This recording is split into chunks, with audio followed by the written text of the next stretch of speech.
ગટરની વાત કરી કુકાવ ગામે અમારે ઘણા વર્ષોથી છેલ્લા 25-30 વર્ષથી આ ગટરનો પ્રશ્ન જે હતો આપણે એ ક્લીન કરાવવા બાબત અને ઘણા જગ્યાએ તૂટેલો સ્લેબ એનું કામ માટે આરએમબી સેટે આપણી એક વાતને માન રાખી અને તાત્કાલિક ધોરણે જે કામ થાય એની મંજૂરી આપી અને માનીએ કૌશિકભાઈ વેકરિયા જે આપણા ગુજરાત સરકારના મંત્રી છે એમણે ખાસ ધ્યાન આપીને તાત્કાલિક આ કામ પૂર્ણ થાય એના માટે સહમતિ દર્શાવી છે એ બદલ કૌશિકભાઈ વેકરિયાનો ખૂબ ખૂબ આભાર વ્યક્ત કરું છું.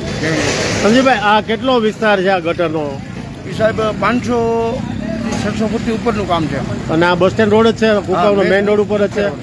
તો આ દુકાનોવાળાને હાલ તો બધી થોડી તકલીફ રહેશે ને? પણ દુકાનોવાળાએ એટલું કોર્પોરેશન કર્યું છે પંચાયતને, એક ખાલી વાત કહેવાથી છેલ્લા 2 કલાકની અંદર પણ પોતપોતાની સ્વૈચ્છિક રીતે એમ પોતાના પતરા ખોલી અને પોતે સ્વૈચ્છિક રીતે બધા મંજૂર થઈ ગયા. પછી આ ગટરનું સોલ્યુશન શું થશે હવે? અને ઉપર આખો મોટો સ્લેબ આવી જાય અને આખી ગટર ક્લીન થઈ જાય, પેક થઈ જાય, રોડ ચોખ્ખો થઈ જાય. ચોખ્ખો. સરસ, થેન્ક યુ સંજયભાઈ વાત કરવા બદલ.